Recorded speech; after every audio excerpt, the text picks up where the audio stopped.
अगर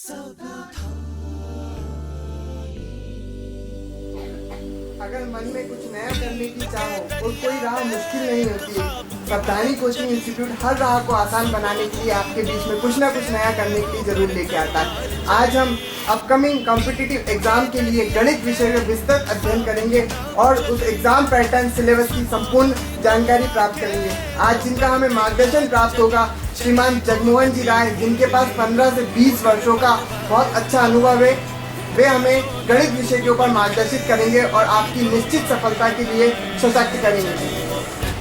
जैसे कि हम सभी जानते हैं आजकल बैंक के एग्जाम में प्री एग्जाम होती है और साथ में कौन से एग्जाम होती है, आपकी मेंस की एग्जाम होती है। प्री और मेंस एग्जाम के लिए प्री में आपसे क्वेश्चन पूछे जाते हैं 35 और मेंस में कितने क्वेश्चन पूछे जाते हैं हमारे 40। जब हमारे 35 क्वेश्चन आते हैं तो कुछ स्पेसिफिक सब्जेक्ट है, स्पेसिफिक टॉपिक है जिससे पूछे जाते हैं। सबसे पहले प्री की हम बात करते हैं सिंप्लीफिकेशन। सिंप्लीफिकेशन में आईबीपीएस पीओ पे प्री, आईबीपीएस क्लर्क के प्री, एसबीआई प्री के प्री, उसके बाद इंश्योरेंस के जितने भी हैं, एलआईसी हो गया, न्यू इंडिया इंश्योरेंस हो गया, जितने भी प्री के एग्जाम होते हैं वहां पे सिंप्लीफिकेशन का वेटेज कितने नंबर का, आपके 5 नंबर का है। उसके बाद सबसे इंपॉर्टेंट बात है, दूसरा टॉपिक है जिसका नाम है हमारा डीआई, जिसको हम बोलते हैं data interpretation and analysis. DI में आपके 4 टॉपिक का बेसिक लगता है और एक डीआई प्री में 5 नंबर का जरूर आता है, जिसमें बेसिक के रूप में हम एवरेज की बात करते हैं, दूसरा परसेंटेज की बात करते हैं, तीसरे नंबर पे प्रॉफिट एंड लॉस की बात करते हैं और चौथे नंबर पे हम बात करते हैं रेशियो इन प्रोपोर्शन। इन चारों टॉपिक का बेसिक आपके डीआई में आता है और प्री एग्जाम में डीआई कितने नंबर का पूछते हैं, 5 नंबर का आपके अवश्य आता है। ये दोनों टॉपिक काफी इंपॉर्टेंट है। उसके बाद हम बात करते हैं थर्ड नंबर पे हम क्या इंपॉर्टेंट कर सकते हैं। थर्ड नंबर हमको नंबर सीरीज को इंपॉर्टेंट करना है। नंबर सीरीज आज की डेट में जितने भी प्री एग्जाम होती है, नंबर सीरीज कितने नंबर की आती है, आपके सभी प्री एग्जाम में 5 नंबर की आती है। इसके अलावा कुछ टॉपिक है जिसको हम स्ट्रॉन्ग करेंगे तो आपको जरूर आवश्यक रूप से फायदा मिलेगा। अलग से टॉपिक हम देखते हैं। इसके अलावा जैसे हम अर्थमेटिक की टॉपिक देखते हैं, सबसे पहले परसेंटेज की मैं बात करता हूं जिसको आप प्रतिशत बोलते हैं। परसेंटेज का रोल जैसे डीआई में भी है और जितने भी आप टॉपिक करेंगे, रेशियो की बात करेंगे, आगे जाके टाइमिंग वर्क की बात करेंगे, परसेंटेज का कंसेप्ट आएगा तो इसको भी हमको इंपोर्टेंस देना है। सेकेंड नंबर पे हम बात करते हैं प्रॉफिट एंड लॉस की, लाभ एवं हानि की। इसके कंसेप्ट भी आपके सभी जगह लगते हैं तो प्रॉफिट एंड लॉस को भी आपको कमांड करना है।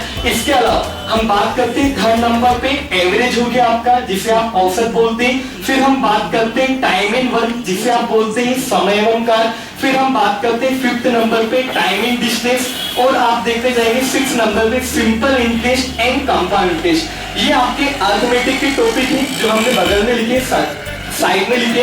ये सभी जो टॉपिक है जब एग्जाम में आते हैं तो एक नंबर के नहीं आते, कितने नंबर के आते हैं, आपके 2 नंबर के आते हैं। अगर आपने सबसे पहले इन 3 टॉपिक को अच्छे से किया है और बाकी अर्थमेटिक के इन टॉपिक को हमने अच्छे से किया है तो मान के चलेंगे 35 पे से आपके पास 30 से 32 क्वेश्चन इन्हीं टॉपिक में से आएंगे और यही सक्सेस का आपकी स्टोरी है।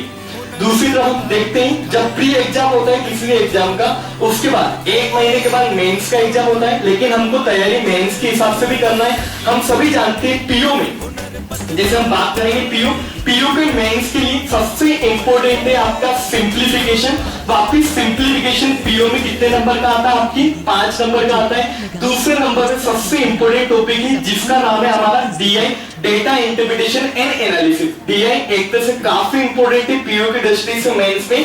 एसबीआई की बात करें तो एसबीआई में डीआई 35 से 40 नंबर का आता है, लेकिन हम आईबीपीएस की बात करें तो आईबीपीएस पीओ में डीआई का वेटेज 25 से 30 नंबर का आता है। लेकिन इसके साथ साथ कुछ टॉपिक अगर हम उसको अच्छे से करते हैं तो पीओ को 100% निकाल सकते हैं, जिसमें थर्ड नंबर पे हम ले रहे हैं नंबर सीरीज। वापिस जो नंबर सीरीज आपने तैयार करी थी प्री लेवल में, लेकिन प्री से थोड़ी सी टफ आएगी, लेकिन वो भी कितने नंबर की आती है, आपके 5 नंबर की। और सबसे लास्ट में हम एक और टॉपिक को ले रहे हैं जिसको हम बोलते हैं क्वाड्रेटिक इक्वेशन, जिसको आप बोलते हैं हिंदी में वर्ग समीकरण। आज की डेट में पीओ हो, आईबीपीएस का पीओ हो या एसबीआई का पीओ हो या इंश्योरेंस के बड़े लेवल का पीओ हो, पीओ में क्वाड्रेटिक इक्वेशन से क्वेश्चन कितने नंबर की आती है, 5। अगर आप इन 4-5 टॉपिक पे कमांड करते हैं तो जो भी मेंस के पीओ के पेपर है अगर 40 क्वेश्चन आ रहे हैं तो 30 से लेके 32 क्वेश्चन बस इन्हीं चारों टॉपिक को होंगे। तो सबसे पहले आपको ध्यान देना है डीआई, डीआई के बाद सिंप्लीफिकेशन, सिंप्लीफिकेशन के बाद क्वाड्रेटिक इक्वेशन, क्वाड्रेटिक इक्वेशन के बाद नंबर सीरीज। हम तो तैयारी दोनों के हिसाब से करते हैं क्योंकि आप सभी को सबसे पहले प्री एग्जाम देना पड़ेगा और प्री एग्जाम में इन टॉपिक के साथ साथ अरिथमेटिक के टॉपिक भी आते हैं जो हमने लिख के रखे हैं, percentage, profit and loss, average, time and work, time and distance, SICI और रेशियो के चारों टॉपिक। रेशियो की अगर मैं बात करूं, रेशियो के अंदर 4 टॉपिक हैं जिसमें सबसे पहले एलिगेशन नाम का टॉपिक जो अरिथमेटिक में 1 नंबर का आएगा। उसके बाद एज की बात करते हैं, आयु संबंधित समस्या, वो भी 1 नंबर का आएगा।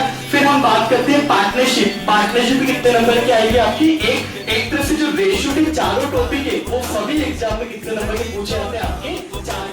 जैसे कि आप सभी ने फॉर्म भरा है रेलवे का, ग्रुप सी का, जो 2012 का हमने पैटर्न देखा रेलवे में, रेलवे के एग्जाम में सपनों के नाम सावधानी कोचिंग इंस्टीट्यूट।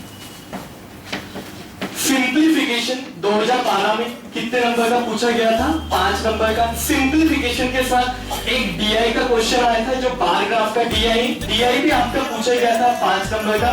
इसके साथ साथ रेलवे में कुछ टॉपिक है जो अवश्य पूछे गए थे 2012 में, जो शायद मैंने बैंकिंग में भी लिखे, ये टॉपिक से क्वेश्चन आए थे। जैसे अरिथमेटिक की हम बात करें, percentage, profit and loss, average, time and work, time and distance, SICI, ratio के चारों टॉपिक, ये सभी मिलकर रेलवे के एग्जाम में पूछे गए थे। 10 क्वेश्चन यहाँ से आए थे और बाकी के जो 15 क्वेश्चन है, 10 क्वेश्चन यहाँ से थे।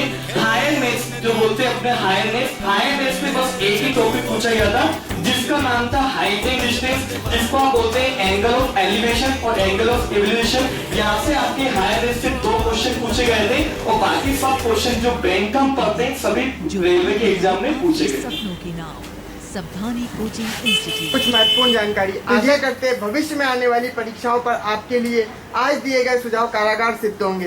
सावधानी कोचिंग इंस्टीट्यूट, पीएनटी चौराहा, भोपाल।